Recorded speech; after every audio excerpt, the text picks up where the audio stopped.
कन्याकुमारी नाम में क्या छिपा है रहस्य? कन्याकुमारी को भगवान शिव का आज भी है क्यों इंतजार? पीएम ने कन्याकुमारी में लगाया था ध्यान। भारत के साउथ स्टेट तमिलनाडु में कन्याकुमारी स्थित है। यह हिंदू धर्म के प्रमुख आस्था के केंद्रों में से एक है। तीनों तरफ से समंदर से घिरी यह जगह चेर, चोल और पांड्य शासकों के अधीन रह चुका है। इन सभी राजाओं के शिल्प और कारीगरी की छाप आज भी यहाँ के स्मारकों पर देखने को मिल जाती है।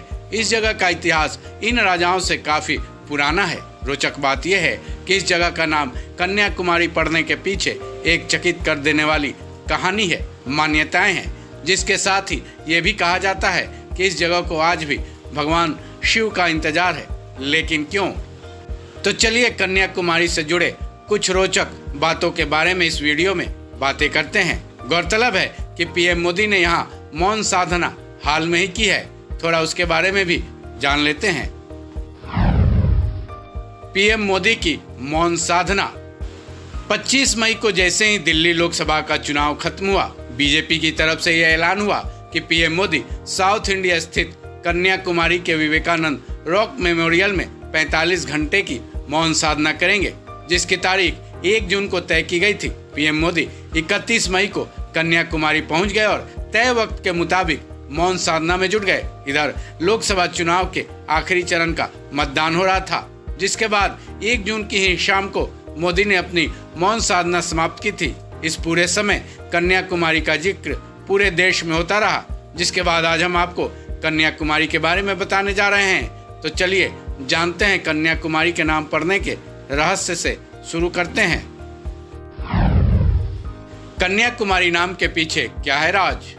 भारत के पुराने ग्रंथों में कन्याकुमारी नाम के रहस्य के जिक्र का दावा किया जाता है, जिसके मुताबिक बानासुरन, जो कि एक राक्षस राजा था, कई जगह इसका नाम बानासुर भी लिखा गया है।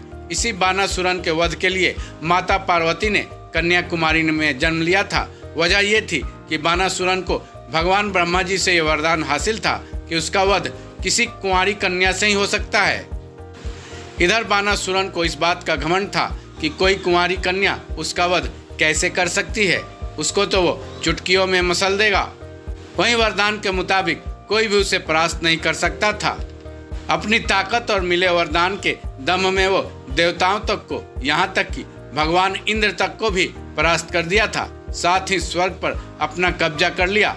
क्या अग्नि, क्या वरुण और क्या कोई और भी देवता, सभी उससे त्रस्त आ गए थे।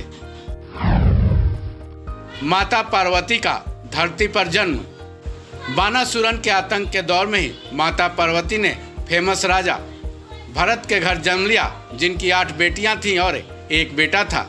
इन्हीं में से एक थी माता पार्वती। निधन के वक्त राजा भरत ने अपनी संपत्ति का बंटवारा किया और माता पार्वती के हिस्से में कन्याकुमारी आया। सभी जानते हैं कि माता पार्वती भगवान शिव की भक्त थी। वह भगवान शिव से शादी करना चाहती थी, लेकिन नारद मुनि ने इस शादी को होने नहीं दिया, क्योंकि विवाह हो जाने के बाद माता पार्वती बानासुरन का वध नहीं कर पाती।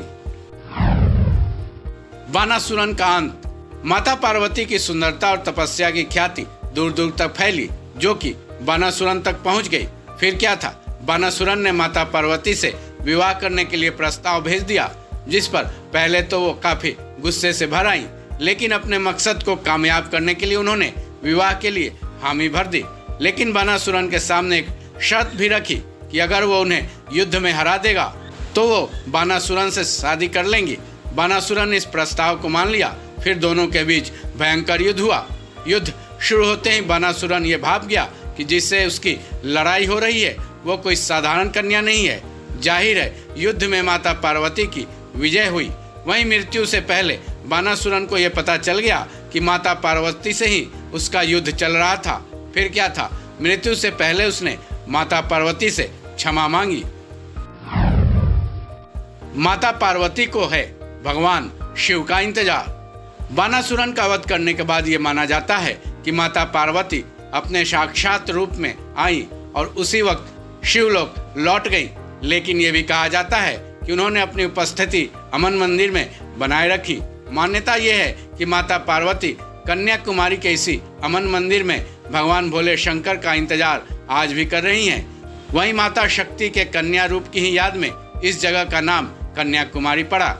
कहते हैं इस मंदिर में आने वाले हर भक्त की मुराद पूरी जरूर हो जाती है। कहा यह भी जाता है कि जो भक्त आत्मचिंतन और मनन के लिए अमन मंदिर आते हैं, उनके मन की सभी उलझनों को माता पार्वती हर लेती हैं। इस खबर में बस इतना ही। बाकी अपडेट्स के लिए जुड़े रहें वन इंडिया के साथ।